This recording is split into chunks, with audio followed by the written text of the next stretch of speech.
I'm glad to be part of this panel, and just I mean, listen to Adam, Nasser, and Eric and Emiliano about the Saudi justice system. I remember, like in 2011, when Arab Spring erupted and neighboring countries were calling for the overthrow of regimes.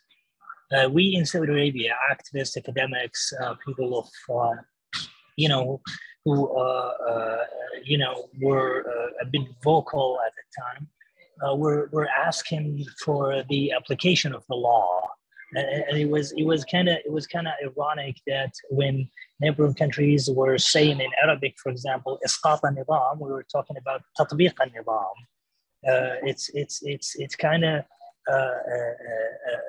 ironic that people in Saudi Arabia at that time saying that even the Saudi government itself is not applying the law that itself enacted. And they were specifically referring to the law of criminal procedure at the time, which is a law that at least protected some basic rights and gave some protection for privacy, let's say, against search without warrant, against arbitrary detention for lengthy times. And the government realized that it was at a place where they kind of limit their own powers in trying to just willy-nilly arrest people and not give them any basic rights. So they in 2013, 14, and 15 created another path of saying, well, if you guys wanted us to apply the law, well, guess what? We are going to apply the law, but we are going to enact another law. And then they enacted the law, the counterterrorism law and the anti-cybercrime law, which was designed actually not to try terrorists, but rather activists, peaceful activists, public human rights defenders, even women human rights defenders.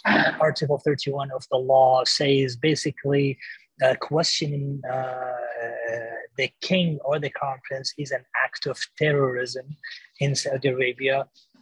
Another law says, for example, protesting on the street of Saudi Arabia is an act of terrorism. The anti-cybercrime law saying possessing or producing any material that is critical to the foreign policy of the kingdom is considered a crime. So basically, they enacted this law, and then in order to facilitate the trial of these kind of crimes, quote, they created the counter-terrorism courts called specialized criminal courts in Saudi Arabia. And these specialized criminal courts, they actually also designed, the judges were specifically chosen for these kind of courts to facilitate what otherwise was arbitrary detention, and to facilitate and to basically legalize what otherwise was illegal according to the criminal procedures of Saudi Arabia. And so this was all pre-Mohammed bin Salman. So this is just to the point that Adam mentioned, which is like the system, the mechanisms was there. What Mohammed bin Salman did is that he actually brought it to another level. So post 2015, when King Salman came to power, Mohammed bin Salman kept rising to the ranks. And basically, July 2017, when he became fully crown prince, he was unchecked, completely absolute power. He had all he wanted. He has all he wanted, and therefore he unleashed all these policies of his, including like the bringing the Yemen war into another disastrous level, and pushing toward more perpetual at that time war in Yemen. blockade in the neighboring country, Qatar, what happened with Lebanese, as my colleagues mentioned. And also, for me, more importantly, how he dealt with citizens inside. In September 2017, he,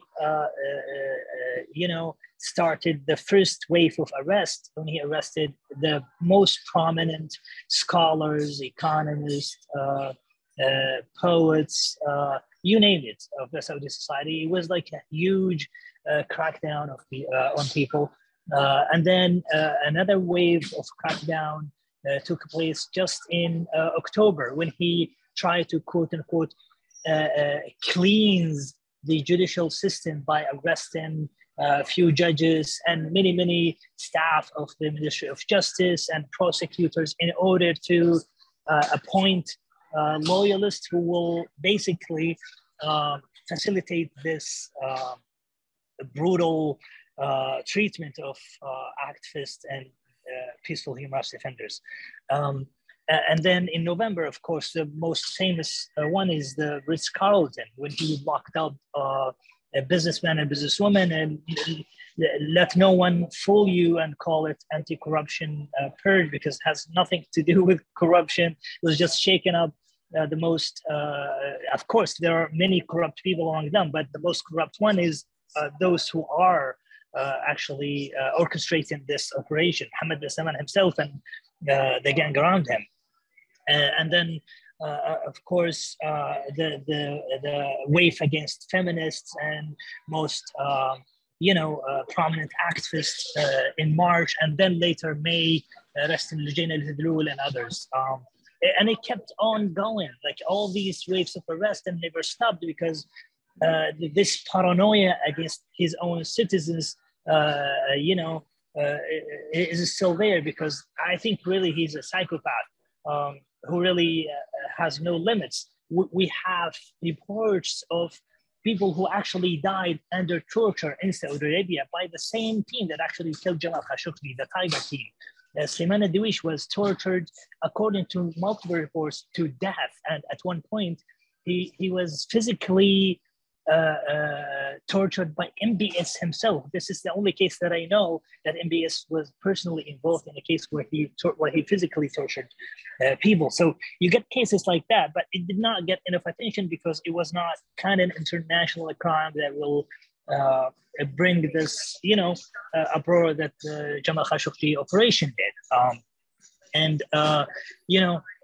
So these are the cases before Biden's visits, and I want to say this: when Mohammed bin Salman uses these visits of high-profile politicians like the UK and the president of the US to justify not just his own ruling, but actually his